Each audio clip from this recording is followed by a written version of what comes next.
ನನ್ನ ಪ್ರೀತಿಯ ಪ್ರಥಮ PUC ವಿದ್ಯಾರ್ಥಿಗಳೇ, ಎಲ್ಲರಿಗೂ ಕೂಡ ಮತ್ತೊಮ್ಮೆ ನನ್ನ ಯೂಟ್ಯೂಬ್ ಚಾನಲ್ಗೆ ಸ್ವಾಗತವನ್ನು ಕೋರುತ್ತಿದ್ದೇನೆ. ನಾನು ನಿಮ್ಮ Islam sir.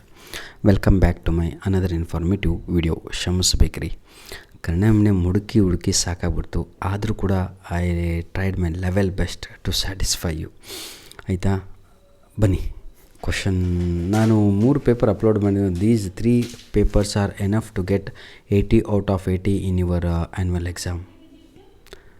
If you are in job, you are working for payment, you are call dash ಅಂತ ಇದೆ. ಎಂಪ್ಲಾಯಿ ಅಂತ ಕರಿತೀವಿ. ಇದನ್ನು ಪಾಠ ಓದಿ ಬರಿಬೇಕು ಅಂತಲ್ಲ, ಕ್ವಶನ್ ಓದಿ ಬರಿಬೇಕು. ಕ್ವಶನ್ನೇ ಅರ್ಥ ಆಗಲಿಲ್ಲ ಅಂದಮೇಲೆ ನಿಮ್ಮಷ್ಟು ಮೂರ್ಖರು ಯಾರೂ ಅಲ್ಲ ಅಂತ, ಹೌದಲ್ವಾ? ನೋಡಿ, if you are in job, ಒಂದು ಕೆಲಸದಲ್ಲಿದ್ದೀರಾ. You are working for payment, ನೀವು ದುಡ್ಡಿಗಾಗಿ ಕೆಲಸ ಮಾಡ್ತಾಯಿದ್ದೀರಾ. ಹಾಗಿದ್ರೆ ನಿಮ್ಮನ್ನು ಏನಂತ ಕರೀತಾರೆ? ಅಲ್ಲಿನ ಎಂಪ್ಲಾಯಿ ಅಂತ ಕರೀತಾರೆ. Question number 2, data are expressed in rows and columns is called dash ಅಂತ ಇದೆ. ಇದನ್ನು ನಾವು ಟೇಬಲ್ ಅಂತ ಕರಿತೀವಿ. ಕ್ಲಿಯರ್? ಒಂದು ಟೇಬಲ್ನಲ್ಲಿ ಡಾಟಾವನ್ನು ಕಾಲಮು ರೋ ಅಂದರೆ ಒಂದು ಲೈನ್ ಹಾಕ್ಕೊಂಡು, ಕ್ರಾಸ್ ಲೈನು, ಅಡ್ಡ ಲೈನ್ ಇವೆಲ್ಲ ಹಾಕ್ಕೊಂಡು ಬರಿತೀರಲ್ವ, ಅದನ್ನು ಟೇಬಲ್ ಅಂತ ಕರಿತೇವೆ. Question number 3, in Indian census is carried out once in dash ಅಂತ ಇದೆ. 10 ವರ್ಷಕ್ಕೊಮ್ಮೆ ಇಲ್ಲಿ ಜನಗಣತಿ ಅಂತಿರೋ ಅಥವಾ ಏನಂತಿರೋ ಸೆನ್ಸಸ್ಸನ್ನು ಮಾಡಲಾಗತ್ತೆ. ಎಜುಕೇಷನ್ ಫಾರ್ ಆಲ್ ಅಂತ ಇದೆ. ಆಯಿತಾ, ಇದಕ್ಕೆ ಸರಿಯಾದ ಉತ್ತರ ಸ್ಟಿಲ್ ಎ ಡಿಸ್ಟೆಂಟ್ ಡ್ರೀಮ್ ಅಂತ. ಈಗಲೂ ಕೂಡ ಅದು ಕನಸಾಗಿದೆ, ಎಲ್ಲರಿಗೂ ಕೂಡ ಲಭ್ಯವಾಗ್ತಾ ಇಲ್ಲ ಅಂತ. Urban people are mainly engaged in dash ಅಂತ ಇದೆ. ಸರ್ವಿಸ್ ಸೆಕ್ಟರ್ ಅನ್ನುವಂಥದ್ದು ಸರಿಯಾದ ಉತ್ತರ ಆಗಿರುತ್ತದೆ. ನೋಡಿ ವಿದ್ಯಾರ್ಥಿಗಳೇ, ಇದೇ ರೀತಿಯಾಗಿ ನಿಮ್ಮ ಕ್ವಶನ್ ಪೇಪರ್ ಕೂಡ ಸೆಟ್ ಆಗುತ್ತೆ. 5 MCQs ಇರುತ್ತೆ, 5 ಫಿಲ್ ಇನ್ ದ ಬ್ಲ್ಯಾಂಕ್ಸ್ ಬರುತ್ತೆ. ಫಿಲ್ ಇನ್ ದ ಬ್ಲ್ಯಾಂಕ್ಸಲ್ಲಿ 2 ends of a class are called dash. Right answer is class limits. Question number 7, index numbers are expressed in dash. Right answer is terms of percentage is the right answer. Question number 8, RBI regulates dash sector. Right answer is financial sector is the right answer. Question number 8, RBI regulates dash sector ಅಂತ ಇದೆ.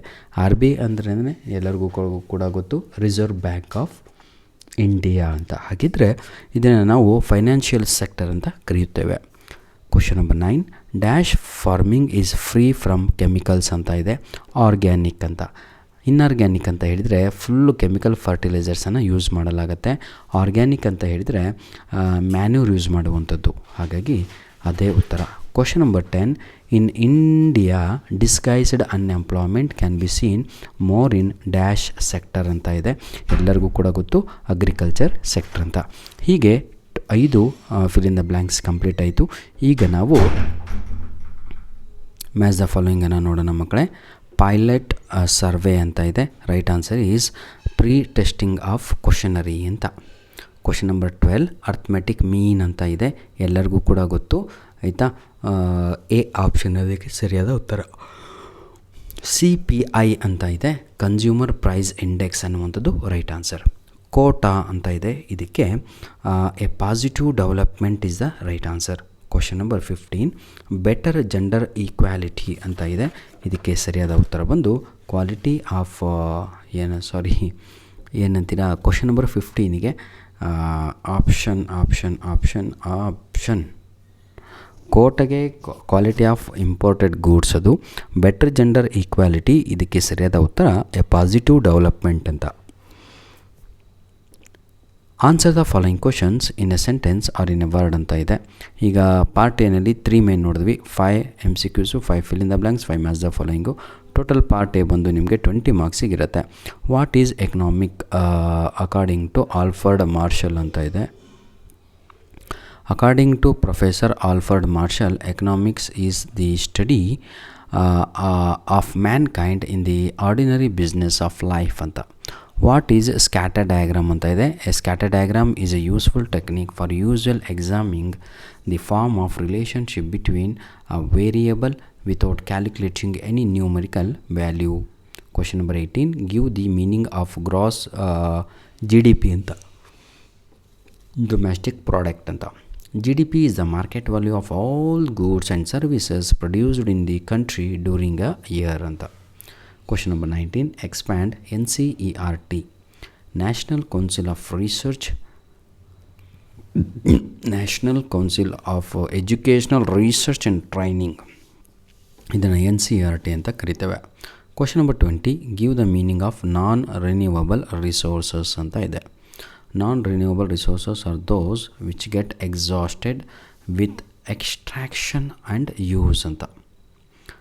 Part B, ನನ್ನ ಪ್ರೀತಿಯ ವಿದ್ಯಾರ್ಥಿಗಳೇ, part ಬಿಗೆ ಬರ್ತಾ ಇದ್ದೇವೆ. 20 marks complete ಆಯಿತು. Each question carries 2 mark, any 3 ಅಂತ ಇದೆ. Write any 2 qualities of good questionnaire ಅಂತ. The questionnaire should not be too long. The series of question should move from general to specific ಅಂತ. Correct ಅಲ್ವಾ? How do you classify the model series ಅಂತ ಇದೆ. Unit model, bi model, multi model ಅಂತ ಇದನ್ನು ತಾವುಗಳು ಬರೀತೀರ. What is negative correlation ಅಂತ ಇದೆ. ಗಿವ್ ಅನ್ ಎಕ್ಸಾಂಪಲ್ ಅಂತ ಇದೆ. The correlation is negative when the variable move in opposite direction. Example ಅಂತ ಇದೆ, ಇದನ್ನು ಬರೀತೀರ ತಾವುಗಳು. Mention some important index numbers ಅಂತ ಇದೆ. ಆಯಿತಾ? CPI, WPI, IPI, API, PPI ಇವೆಲ್ಲವೂ ಕೂಡ ನಿಮ್ಮ ಮ್ಯಾಥ್ಸ್ ಆಫ್ ಫಾಲೋಯಿಂಗು ಕೂಡ ಬರ್ತವೆ. ಕರೆಕ್ಟಾಗಿ ಕಲೀರಿ ಮಕ್ಕಳೇ. Question number 25, write the first 4 steps in developing a project ಅಂತ ಇದೆ. ಪ್ರಾಜೆಕ್ಟನ್ನು ಮಾಡಬೇಕು ಅಂದರೆ ಮೊದಲು identifying a problem, choice of target group, collection of data, organising and presentation of data. Next main question ಇದ್ವಿ, ಯಾವುದಾದ್ರೂ 4 ಬರೀರಿ ಅಂತ ಇದೆ. Right answer any 4 of the following questions in 4 sentences each ಅಂತ. Each question carries 2 marks, 4 2 8. ಹಾಗಿದ್ರೆ list out the important export goods ಅಂತ ಇದೆ. Cotton, wool, sugar, ಆಯಿತಾ, ಇಂಡಿಗೋ, ಜೂಟ್, ಈ ರಾ ಸಿಲ್ಕ್ ಎಲ್ಲವೂ ಕೂಡ ಹೌದ್ರಿ, ಬಿಫೋರ್ ಇಂಡಿಪೆಂಡೆನ್ಸ್ ಅವೆಲ್ಲ. Right any 2 advantages of small scale industries ಅಂತ ಇದೆ. It generate more employment opportunities ಕಣ್ರಿ, ಹಾಗೂ ಮೋರ್ ಲೇಬರ್ ಇಂಟೆನ್ಸಿವ್ ಆಗುತ್ತೆ, ಬ್ಯಾಲೆನ್ಸ್ಡ್ ರೀಜನಲ್ ಡೆವಲಪ್ಮೆಂಟ್ ಆಗುತ್ತೆ. ಇವೆಲ್ಲ ಬರೀತೀರ ತಾವುಗಳು. Give the example for direct tax and indirect tax ಅಂತ ಇದೆ. ಡೈರೆಕ್ಟ್ ಟ್ಯಾಕ್ಸ್ ಅಂತ ಹೇಳಿದರೆ ಇನ್ಕಮ್ ಟ್ಯಾಕ್ಸಿನ ಮುಖಾಂತರ ಕಂಟುವಂಥದ್ದು. ಇಂಡೈರೆಕ್ಟ್ ಟ್ಯಾಕ್ಸ್ ಅಂತ ಹೇಳಿದರೆ ಕಸ್ಟಮ್ ಡ್ಯೂಟಿ ಆಗಿರ್ಬೋದು, ಸರ್ವಿಸ್ ಟ್ಯಾಕ್ಸ್ ಆಗಿರ್ಬೋದು, GST ಆಗಿರ್ಬೋದು, ನಮ್ಮ ಇದ್ರ ಮೇಲೆಲ್ಲ ಬಿಲ್ ಮೇಲೆ ಹಾಕಿ ಹೊಡಿತಾರಲ್ವ, ಅದನ್ನು ನಾವು ಇಂಡೈರೆಕ್ಟ್ ಟ್ಯಾಕ್ಸ್ ಅಂತ ಹೇಳ್ತೀವಿ. ಒಂದು ಬೆಂಕಿಪಟ್ಟಣ ತಗೊಂಡ್ರು ಟ್ಯಾಕ್ಸ್ ಕಟ್ತೀವಿ ಕಣ್ರಿ. What are the indicators of educational achievement in a country ಅಂತ ಇದೆ.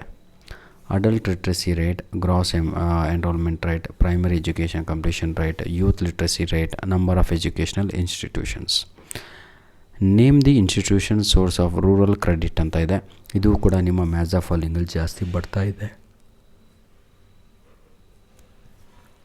ನಬಾರ್ಡ್ ಅಂತ, national bank of agriculture and rural development ಅಂತ. Commercial banks, regional banks, cooperative banks, local development banks, self groups, micro credit programmes ಇವೆಲ್ಲವೂ ಕೂಡ. ಆಯಿತಾ? Write any 2 threats to environment in our country ಅಂತ ಇದೆ. Poverty ಹಾಗೂ pollution from affluence and rapid growth industrial sector. Part ಸಿಗೆ ಬರ್ತಾ ಇದ್ದೀವಿ. Right any 2 ಅಂತ ಇದೆ. ಇದು ಪ್ರತಿಯೊಂದು ಪ್ರಶ್ನೆಗೆ 4 ಅಂಕಗಳು, ಅಂದರೆ each question carries 4 mark my dear children. Scarcity is the root of all economic problems ಅಂತ. ಎಕ್ಸ್ಪ್ಲೇನ್ ದ ಸ್ಟೇಟ್ಮೆಂಟ್ ಅಂತ. ಹೌದಲ್ವಾ? ಇದನ್ನೆಲ್ಲ ನಿಮಗೆ ಇಂಪಾರ್ಟೆಂಟನ್ನು ಕೊಟ್ಟಿರ್ತಾರೆ ಕಾಲೇಜಲ್ಲಿ.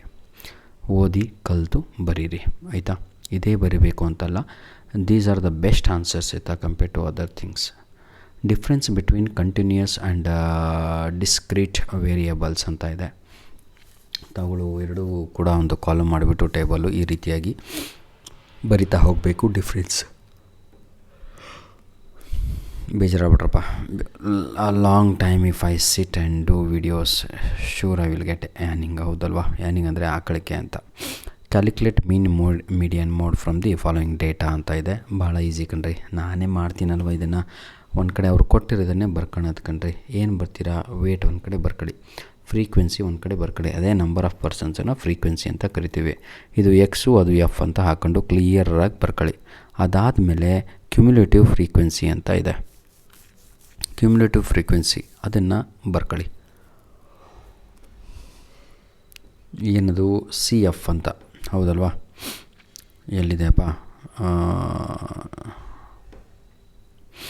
The median is located in the n+1/2 observation ಅಂತ ಇದೆ. So m is equal to 70 +1/2 ಅಂತ ಇದೆ. 70 ಎಲ್ಲಿಂದ ಬಂತು ಅಂತ ಹುಡುಕಬೇಕು. 20, 30, 40, 50, 57, 60 ಒಂದೇ 70. ಯಾವುದು ಫ್ರೀಕ್ವೆನ್ಸಿ ಟೋಟಲ್ ಮಾಡಿದರೆ ನಿಮಗೆ 70 ಸಿಗ್ತಾ ಇದೆ. ಎನ್ ಆಯಿತಾ, ನಂಬರ್ಸು ಟೋಟಲಾಗಿ. ಈಗ ಅದನ್ನು +1 ಮಾಡ್ಕೊಂಡು 72/35.5 observation in the lies of 44 ಅಂತ ಇದೆ. ಅದು ಎಲ್ಲಿ ಬರ್ತಾಯಿದೆ 35.5 34 ಹಾಗೂ ಇದರ ನಡುವೆ ಬರ್ತಾಯಿದೆ. ಹಾಗಾಗಿ the weight corresponding to the is observation is 60 ಆಗಿರುತ್ತೆ. So the median weight is 60 is the right answer. Clear my dear, easy ಕಣ್ರಿ, ಏನು ದೊಡ್ಡ ಇದಲ್ಲ. Compute the cost of living index for the following data ಅಂತ ಇದೆ. ಇವರೇ ಕೊಟ್ಟಿದ್ದಾರೆ, ಅದನ್ನೇ ಮತ್ತೆ ಬರ್ಕೋಬೇಕು ರೀ, ಮತ್ತು ಏನು ಜಾಸ್ತಿ ಇಲ್ಲ. ಹೇಗೆ ಕೊಟ್ಟಿದ್ದಾರೋ ಹಾಗೆ ಬರ್ಕೊಳ್ಳಿ, ಅದನ್ನು ಟೋಟಲ್ ಮಾಡಿ ಆಯಿತಾ. Sigma W is equal to 31 ಅಂತ 25 20 + 5 25 + 2 27 + 4 31 ಆಗುತ್ತೆ. ನಂತರದಲ್ಲಿ ಅದನ್ನು ಫಾರ್ಮುಲಾ ಗೊತ್ತಲ್ವ, ಎಲ್ಲರೂ ಕೂಡ ಅದನ್ನು ಹಾಕೊಂಡು ಬರ್ಕೊಳ್ಳಿ. ಮಾಡ್ತೀರಾ ನೀವೆಲ್ಲ, ಭಾಳ ಜಾಣರು ನೀವು ಆಯಿತಾ. 12/10 × 100 35/30 P1/P ಏನದು PO ಅಂತ ನೋಡಿ. R is equal to ಇದನ್ನು ಅಲ್ಲೇ ಕೊಟ್ಟಿದ್ದಾರಲ್ವ P1 P ಇದು, ಅದನ್ನೇ ನೋಡಿ ಬರೀತೀರ ತಾವುಗಳು. Next question, my dear children, answer any 4 of the following questions in 12 sentences each ಅಂತ ಇದೆ. Each question carries 4 marks. ಇಲ್ಲಿ ಯಾವುದಾದ್ರೂ 4ಕ್ಕೆ ತಾವುಗಳು ಉತ್ತರವನ್ನು ಬರಿಬೇಕು. ಎಕ್ಸ್ಟ್ರಾ ಕ್ವಶನ್ಸ್ ಕೂಡ ಇರುತ್ತೆ.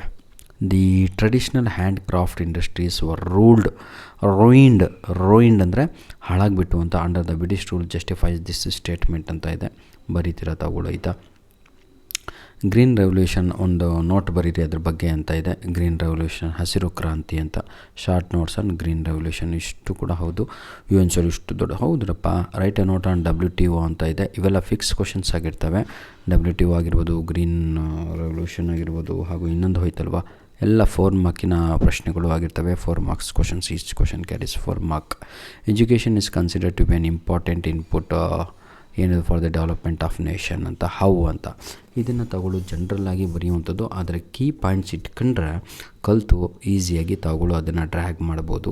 ಲೀಸ್ ದ ಪ್ರಾಬ್ಲಮ್ಸ್ ಫೇಸ್ಡ್ ಏನು ಪ್ರಾಬ್ಲಮ್ಸ್ ಆಫ್ ರೂರಲ್ ಡೆವಲಪ್ಮೆಂಟ್ ಅಂತ ಇದೆ. ಮೇಜರ್ ಪ್ರಾಬ್ಲಮ್ಸನ್ನು ಬರೀಬೇಕು. ಡೆವಲಪ್ಮೆಂಟ್ ಆಫ್ ವುಮೆನ್ ರಿಸೋರ್ಸ್ ಆಗಿರ್ಬೋದು, development of infrastructure, development of specific message, development of productive resource, development of land resources ಆಗಿರ್ಬೋದು. ಇವೆಲ್ಲೂ ಕೂಡ ಮೇಜರ್ ಪ್ರಾಬ್ಲಮ್ಸ್ ಆಗಿರ್ತವೆ. Explain the suggestions given by the Herman Daly to achieve the sustainable development ಅಂತ ಇದೆ. ಇವೆಲ್ಲ ಗಟ್ಟು ಹೊಡೆದು ಬರೆಯುವಂಥದ್ದು same as it is. Part D ಅಂತೂ ಎಲ್ಲರಿಗೂ ಕೂಡ ಗೊತ್ತು. ಕೆಲವೊಂದು ಫಿಕ್ಸ್ ಕ್ವಶನ್ಸ್ಗಳು ಇರ್ತವೆ, ಕ್ಯಾಲ್ಕುಲೇಷನ್ ಮಾಡುವಂಥದ್ದು Q1 Q2 ಆ್ಯಂಡ್ Q3 ಅಂತ ಫಾರ್ ದಿ ಫಾಲೋಯಿಂಗ್ ಡೇಟಾ ಆಯಿತಾ. ನಂಬರ್ ಆಫ್ ವರ್ಕರ್ಸ್ ಇದು ಇದೆ, ವೇಜಸ್ ಹೀಗೆ ರೇಂಜನ್ನು ಮಾಡಿದ್ದಾರೆ. ಈ ರೀತಿಯಾಗಿ ಕೊಟ್ಟಿದ್ದಾರಲ್ವ, ಸೇಮ್ ಆ್ಯಸ್ ಇಟ್ ಈಸ್ ತಾವುಗಳು ಪ್ರಾಬ್ಲಮನ್ನು ಸಾಲ್ವ್ ಮಾಡಿದ್ರೆ ಮುಗದೆ ಹೋಯಿತು ಕೊಂಡ್ರೆ. ಧನ್ಯವಾದಗಳು. Next right A short notes on CPI, WPI and IIP. ಹೌದಲ್ವ, ನಾನು ನಿಮ್ಗೆ ಹೇಳಿದೆ ಇವೆಲ್ಲವೂ ಕೂಡ ನಿಮ್ಮ ಮ್ಯಾಥ್ಸ್ ದ ಫಾಲೋಯಿಂಗಲ್ಲೂ ಬರ್ತಾಯಿದೆ ಜಾಸ್ತಿ. ನಿಮ್ಮ ಇದರಲ್ಲೂ ಕೂಡ ಯಾವುದು 1 ಮಾರ್ಕ್ ಕ್ವಶನ್ಸಲ್ಲಿ ಮೇನ್ ಕ್ವಶನಲ್ಲಿ ಆಯಿತಾ. ಇದನ್ನೆಲ್ಲ ಬರೀತೀರಾ ನೀವು. I think each question carry 6 marks or 12 marks man. 4 mark ಅಲ್ವಾ ಇದು ಐ ಥಿಂಕ್. ಬನ್ನಿ ಈಗ ನಾವು 6 ಮಾರ್ಕ್ಸ್ ಕ್ವಶನ್ಸ್ ಕಡೆಗೆ ಇದ್ದೀವಿ. ಆನ್ಸರ್ ಎನಿ 1 ಅಂತ ಇದೆ.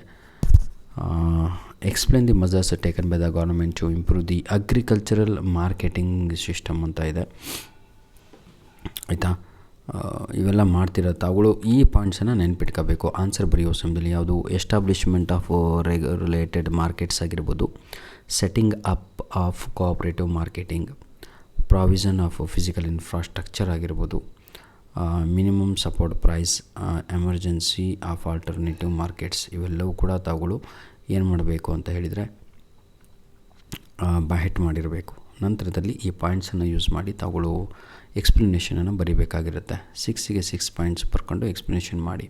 How do you following factors contribute to the environmental crisis in India, what problem do they pose for the government ಅಂತ. ಹೌದಲ್ವಾ, ಒಂದು air pollution, the rising population, environmental crisis ರೀ ಇದು, environmental crisis ಆಯಿತಾ. Water contamination, urbanisation, deforestation. ನೋಡಿ sir 6 ಮಾರ್ಕ್ಸಿಗಿದೆ ಆಯಿತಾ. 6 marks ಅಲ್ವಾ? ಹೌದು, each question carry 6 marks.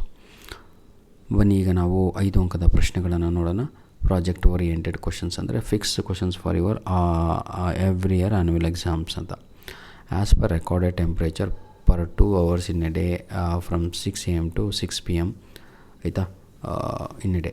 Calculate the range and the mean temperature of a day ಅಂತ ಇದೆ.